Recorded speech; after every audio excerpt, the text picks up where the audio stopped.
Welcome to the Meditation Podcast. You can find all our episodes on meditationpodcast.org. We're also on BitChute and YouTube, and you'll find the links in the podcast description. I follow the podcasts, the Awakening Podcast, the Meditation Podcast, Speaking Podcast, Learn Polish Podcast, and the Crypto Podcast, as well as I'm a podcast coach now, so you'll find it all on roycollin.com. Today, my guest in Pennsylvania in the US of A, please welcome Rich Lewis.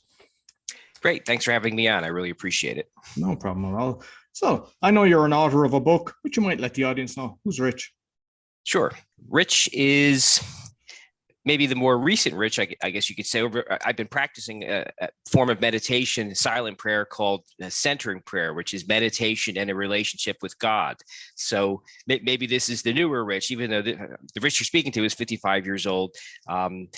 This Rich discovered centering prayer in late 2013, and it's really changed and transformed and healed my life. So we can talk a lot about that as we have our conversation. But I have a site called silenceteaches.com that's about 5 years old. I have a book that came out in August of 2020 called Sitting with God, A Journey to Your True Self Through Centering Prayer. And then I do a lot of either guest speaking, coaching, one-on-one, as well as meeting with church groups. A lot of different church groups will have adult faith formation classes, and they want to learn more about centering prayer. So I'll come in via Zoom and talk to them. So I've been spending, I guess, at least since I've been practicing centering prayer, I've been sharing it with as many people as I can, whether it's through my book, through one-on-one coaching, and through speaking and as I get asked to speak at different church groups or different types of groups. So you might tell me your journey. Is it something you've created yourself or just something that you became aware of?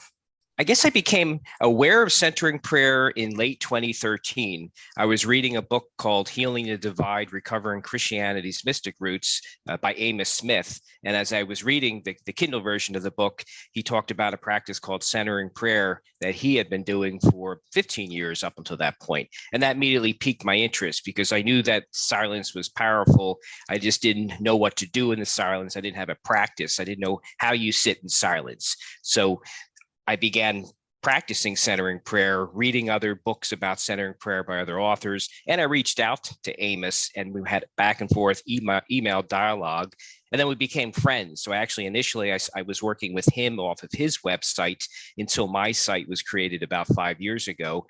Actually, I still have content on his site, and my weekly meditation on my site goes out on Mondays, and it continues to go out on his site.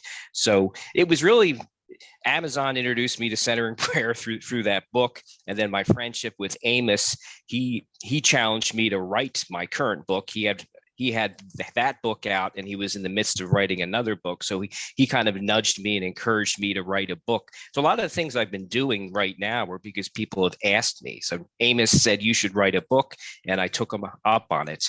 A couple of years back, a lady at my old church moved to another church, and she said, why don't you come to our church and teach us centering prayer, because I know that you practice it. And I had never thought of even doing that. So I put together a PowerPoint presentation and went off to that church. This was pre-COVID. And then I realized now I have something portable that I can do in person and or via Zoom. And then the coaching was just something I enjoy, meeting with people one-on-one, working with people one-on-one. So I simply just took a chance and put a tab on my website and said I do coaching. And lo and behold, people began reaching out to me. So some of it was just me deciding to try it, and some of it was people asking me to do things. That's how I've been doing many of the things I'm doing now. Excellent. So you might let me know, what is centering prayer? So centering prayer has been around for 50 years. It was actually created by 3 Trappist monks in the early 1970s. So 3 Catholic priests. They saw other forms of meditation happening for, I guess, the non-Christian community, and wanted something for the Christian community. So one of the priests, Father William Meninger, was reading a 14th century book called The Cloud of Unknowing. And as he read this book, kind of a method of wordless silent prayer seemed to jump off the pages, and he began dialoguing with the 2 other monks, and together they created centering prayer. So centering prayer really is considered 2 things. It is considered meditation, but it's also considered a relationship with God, a way to open to the presence and actions of God within. And how you do it, I'll quickly say, is you sit comfortably with your eyes closed. To begin your silent sit, you introduce what we call a sacred word. It's usually 1 or 2 syllables. So it could be God, a color, ocean, Jesus. And that signifies you're opening to the presence and actions of God within you. And then as you're sitting there, as you begin thinking about the past, where you begin planning what you're going to do after your sit, you realize you're no longer sitting with God, you're sitting with yourself and your thoughts and your planning and plotting. So then you reintroduce that sacred word to come back to the present moment and the purpose of your sit and let go of your engaged thoughts. And then you even let go of the sacred word. So you really just use that word when needed, just to keep bringing yourself back to the present moment. And you do that when needed. Sometimes you don't need it and you catch yourself. Other times you realize, there I go again, and you kind of reintroduce interiorly that word. So that's essentially, I guess, a quick history of a 50-year-old practice. 3 Trappist monks created it. And then also about 10 years after they created it, the Contemplative Outreach organization was created in 1984. So there's a website called contemplativeoutreach.org that is really the main centering prayer organization with a ton of resources. It shows events that are happening. It shows groups that practice really all over the world. So in the US, in the various states, as well as internationally in any of the countries, if there are groups that practice, whether in a location or via Zoom, you can find them on that website as well. And like, I believe that the church is kind of against meditation, from what I've heard. Yeah, it's like they kind of look at it as, you know, not in prayer as such. I mean, I'm totally in favor of meditation, and I like what you're saying as well, to keep focused on a certain word, whether it's the ocean or your own beliefs, whether it's Jesus or God. I mean, everybody to their own. I don't judge anybody for their belief system. I think it depends, because, for example, here, obviously in the US, where I've reached out via email to try to talk with churches and see if they're interested in me talking to them, the churches here that have been most open to it, or me coming in, were Episcopal churches, Lutheran churches, United Church of Christ, were really the main. I'm trying to remember if there's another one. It was Lutheran, Episcopal, United Church of Christ, and Presbyterian. Really were the main 4, at least as I did my outreach to various denominations. They were more receptive of it, responding to my email, to talking to me and having me come in. So I think you're right. I think some denominations are wary of it, and others, if I'm not, I'll just say it, one of them, I'm not going to come into their church. I'm not Catholic, and I have nothing against the Catholics, but it would be hard for me to come in and speak to a Catholic church when I'm not Catholic. So they may not be as open to me. And maybe someday in the future that will happen. But I have reached out to some Catholic churches, and they haven't told me no, they just haven't responded. So I think you're right. I think they're wary of it. I think the big issue is, they don't think of it as prayer, but what they don't realize is it really has, this type of meditation has a rich tradition in Christianity going all the way back to Jesus. Like, you have the Eastern churches and the Western churches, and the Eastern churches are very familiar with it and do practice centering or silence in contemplative prayer, whereas the Western churches aren't as aware of it and don't realize it goes all the way back to Jesus and comes all the way forward into the current times. And when you're teaching this, then, like, how are people embracing it? Because obviously some people wouldn't be familiar with that. Is it something, the feedback that you're getting and how they're reacting to it? I think an initial reaction is, the idea of sitting in silence for a period of time can be daunting, because it can seem like an eternity. So when I meet with a church and I give them an overview of centering prayer, we just do a 5-minute silent sit. So, and most of the time people say it wasn't as bad as I thought it would be. Now, again, I'm not doing a 20-minute sit, but a big reaction is, it really wasn't as bad as I thought it was. It was not an eternity, and it was kind of nice. So is kind of the initial reaction. And I tell people that are new to this, you don't need to jump right into 20 minutes. Just try it for 1, 2, 3, 4, 5 minutes and slowly work your way up to 10, 15, 20 minutes. But don't feel that you have to jump right to 20 minutes. And for yourself, because I believe, is it 3 times a day you do it yourself? At times I do. So I guess generally I practice as much as possible twice a day for 20 minutes. So my first sit is when I get up in the morning. That's the first thing I do before I begin my day. And then my second sit is usually in the early afternoon.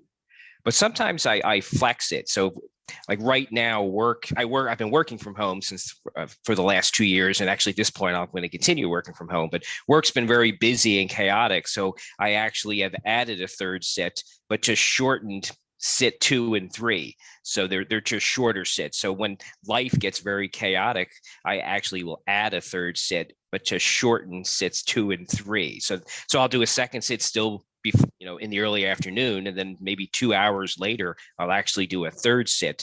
And what I'm finding is it really just helps me get through the day. So many people would say, I don't have time to do this. I'm too busy. And I'll tell them, actually, it has a way of giving you back time. When you slow down and it's just take the time to sit for 10, 12 minutes, you'll be amazed at how productive you are when you go back to your normal daily activities. Absolutely. And do you do it with your eyes closed or with your eyes open? I do it with my eyes closed, but you can practice centering prayer and meditation, obviously, with your eyes open. So and actually, I had mentioned the sacred word. That's really, if you're more of an auditory person, people will use a word. I quickly found that I'm more of a visual person. So I actually picture an image in my head to come back to the present moment. But some people are fearful that they'll fall asleep, so they keep their eyes open, and you can stare at a spot, 5 or 6 feet on the ground. So yes, you can practice with your eyes open, and I know people that do. Okay. And with like affirmations, then what's your thoughts on that? I love affirmations. Actually, I think of them as, I guess, single sentence statements. They're goals or things I want to accomplish in my life, whether it's related to my physical health, my mental health, my financial health, my family, or hobbies, or things I want to do, or things for my children. So they're single sentence statements, and that I have a list actually on my iPad, and there's the notepad section if you're familiar with the iPad, and I have kind of a list of 10 or 15 affirmations that I look at really on a frequent basis. I actually like to read them before my centering prayer sits, and I think of it as I'm sitting with God and I'm letting these affirmations brew with God, and I'm just continuously looking at them to make sure, do they make sense? Are these things I should continue to look at and focus on, or should I eliminate them or tweak them? So I'm a big believer in affirmations. I think the more you do that, it happens in your outer world. If you have that in your inner world, something has to first be in your inner world before it can become part of your outer world. And do you do it in, like you say, I'm in the present tense or the future tense? Because I've heard of people doing it different ways. I think I do both. I mean, I guess I think I do both, in all honesty. Okay. But I can see where it may make more sense to say them as if you already have it instead of I will have it, because then maybe you're not sure you will. But if you speak it more present, it's like, well, I already have this, and then but I don't think it matters. But I think I probably try to do more, think of it as a present moment. Yeah. And I know you actually practice gratitude as well as something I do as well. But it's more in the before you go to sleep that you do the gratitude. Yes, I love the idea of every night. I don't think I hardly ever miss it. I just kind of drop to my knees and thank God. And I look back at everything, no matter what it was. And I'll thank God for the cup of coffee I had, or the TV show I watched with my wife, or the talk my son and I had, or the walk I took that I enjoyed, or the couple things I got done at work that really needed to get done. So yes, I love the idea of just reflecting back verbally. I'm not writing it down. I'm just speaking it out loud and thinking about all the little and small things that I'm really grateful for that happened that day. I like to think if I go to bed with gratitude, it'll stay with me, and I'll continue to wake up with it. I want to go to bed with a nice positive attitude, as well as really just being grateful, because it's something I think me and many people just forget to do. How lucky we are at times, and how grateful we are for the small and big things we have. Yeah, I believe what we appreciate, we attract as well, because we're conscious of it. It's like, the affirmations is the same kind of thing. We're aware of it, we appreciate it, and it keeps coming, instead of just just assuming it's going to be always like that. And I believe that's. I've seen one of the videos that you done. You were talking about your son actually had a play. I don't know, is he about 13, but you were talking about getting out of your comfort zone, because I think no matter what age you are, because even with the public speaking, because I've got the speaking podcast as well. I mean, I was, I don't know, 45 or something before I kind of hit to start working on that. But like, it's what you've noticed with your son, I think it's worth sharing. Sure. Yeah, I guess my son, even though he was in the background, he was on stage crew. So I guess he's in a middle school here. So that's grades, I guess the ages, I think, are like 12, 13, and 14-year-olds. And for at least 4 months or so, they worked on the production Annie. So there was actually obviously the people that were doing the kids that were doing the acting and had the actual roles, but then they had obviously a lot of things behind the scenes where they had all the scenery and the different props that had to be built. So my son was really part of the prop building, but it was just impressive. It was it was a Thursday night, Friday night, and Saturday afternoon performance. So we watched the Friday night performance, and Thursday night we went, but we actually worked the concession stands just to help out for the refreshments and stuff as part of it. But no, it was just an amazing experience. As I sat in the audience on that Friday night and watched them, I was just amazed that these kids, it was a big auditorium. So I figured over 3 days, they must have easily 1,000 people did it in front of, and just, they were so confident in themselves. They spoke, they sang, they danced, and they even had to interject comedy into it. So they hit their lines dead on and had the audience laughing. And it just totally amazed me when I thought about these are only 12, 13, and 14-year-olds, and that they're clearly out of their comfort zone. And it just made me think of me, or even many adults that maybe are afraid to get out of their comfort zone, or perhaps don't have that confidence that these kids had. I mean, these kids had a bold confidence displayed on those Thursday, Friday, Saturdays, as well as the kids that work behind the scenes, because the scenery was just amazing. The props were amazing. So it was just it was a terrific show. And it was just, I was amazed what 12, 13, and 14-year-olds could do. And obviously the help that they got, the directors and the different adults and teachers that were involved over that 4-month process, just to keep them engaged and moving forward and bring this thing to completion. I think things like that are fantastic for a child, because one, the cooperation, because there's so many different parts that have to come together. As you said, put the stage together, and then the people, the singing and, the acting in front of the audience. And I think they can apply that then later on. And it's such a skill set that it's a pity. Like, I don't think we were doing that when we were younger, and it was more of a kind of shaming people. And I just know from a load of the people that come on the speaking podcast, most people have had where they've been abused by teachers verbally that scare them into being on stage. Whereas at the end of the day, we should be encouraging the children to never fear anything, because then they show their true creative self. Right, exactly. And the other thing that was neat was it was very inclusive. And what I meant by that was there was within the cast, some of them had kind of they were in the scenes, not necessarily with speaking roles, but they were in the scenes engaged. That they had some Down syndrome children and autistic children, and they all were included in the play. And I watched them, and they were just dead on. They knew what they were doing, and they knew exactly when and where and how they needed to do their thing. So it was also very inclusive. They included everyone. If they wanted to be part of it, you were part of it. Brilliant. So you might tell me a bit more about the book, what kind of chapters you've included, what you're covering in it. Sure. So Sitting with God, A Journey to Your True Self Through Centering Prayer, came out in August of 2020. As I mentioned earlier, Amos Smith actually nudged me to write the book as we became friends, because he thought I had something important to say. So I took him up on it. And the book itself obviously talks about what is centering prayer. So, and it's written as a non-academic book, very easy to read book. It's really for beginners, but as well as for people that have been practicing centering prayer and kind of help them go deeper in their practice and live from their true self. And then in the book, I just share a lot of my own journey and story to share how the practice has healed me, transformed me, and kind of showed me, how to live and how to and to continue to live into the future. And then in the book, the book obviously talks about centering prayer, the fruits of centering prayer, talks about your true self. Jesus is important to me, so I have a chapter on.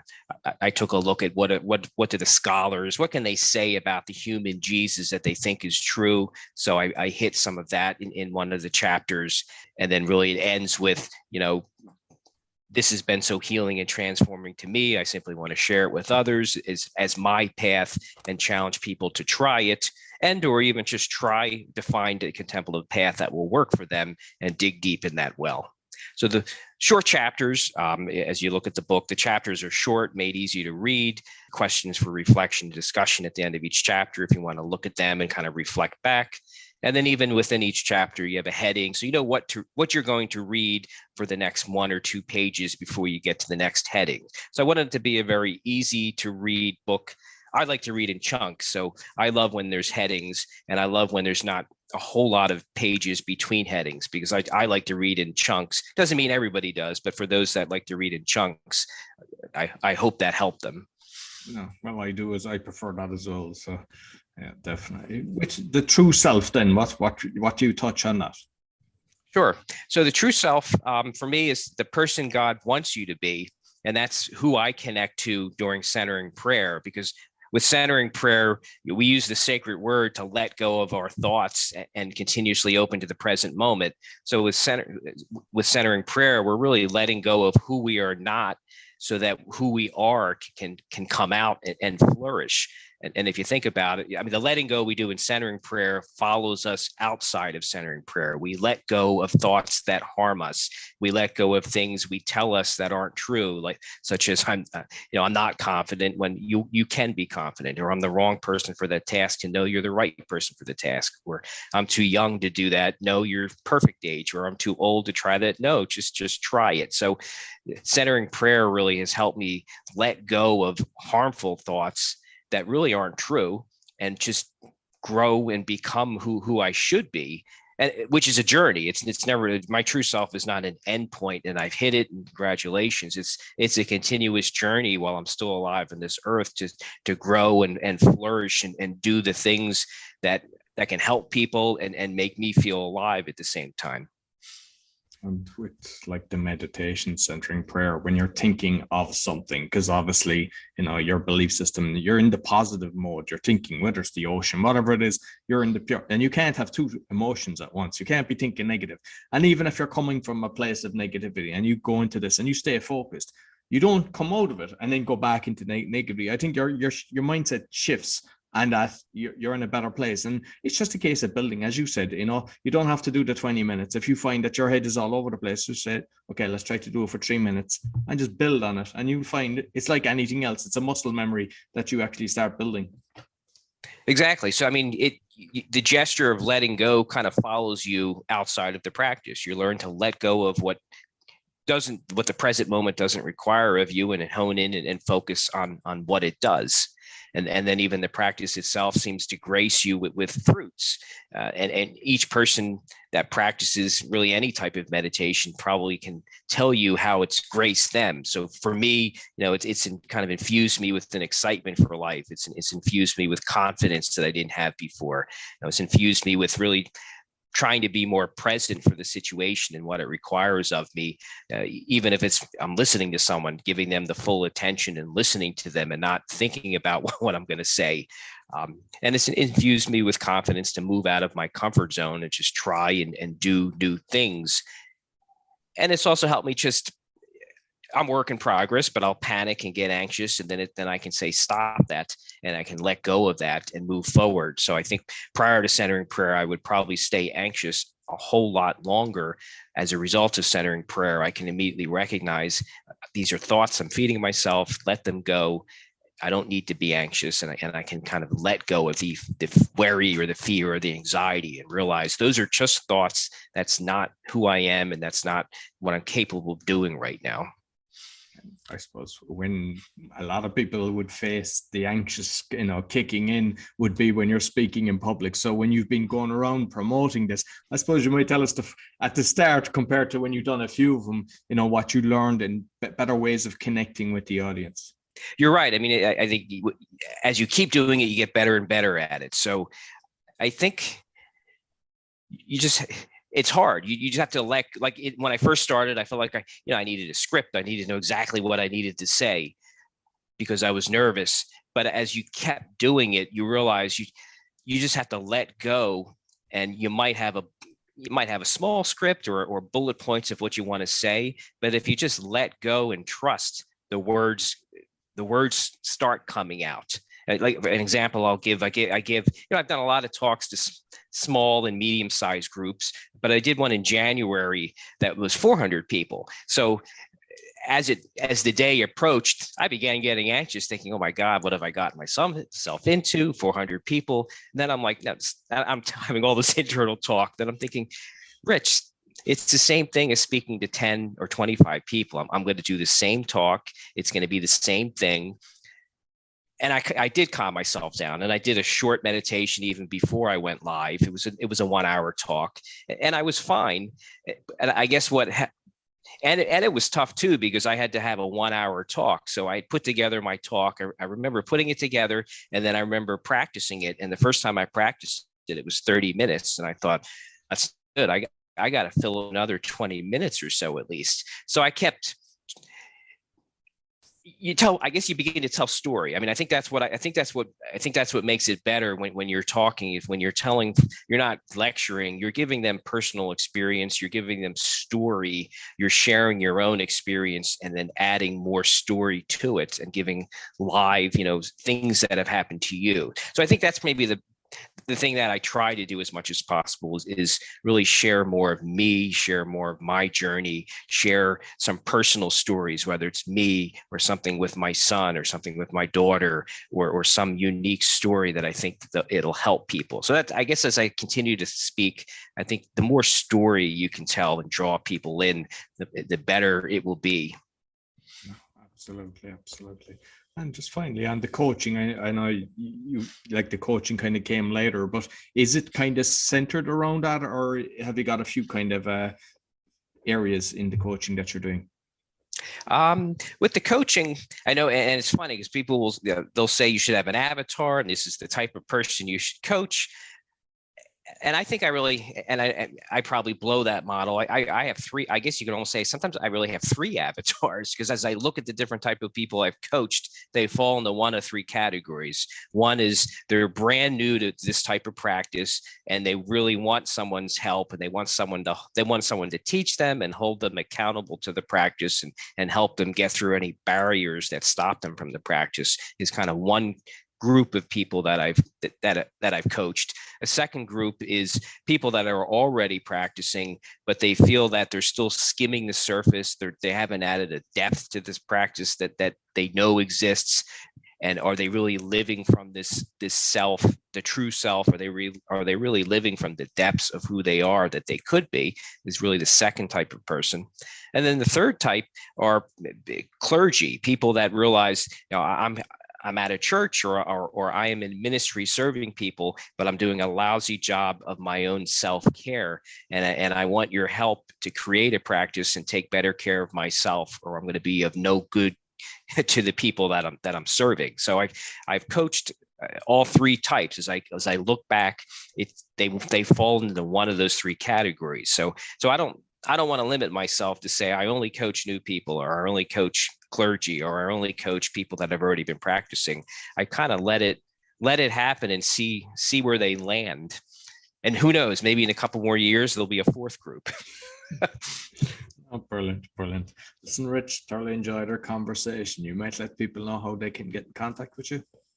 Sure. The best way to find me is silenceteaches.com, my website.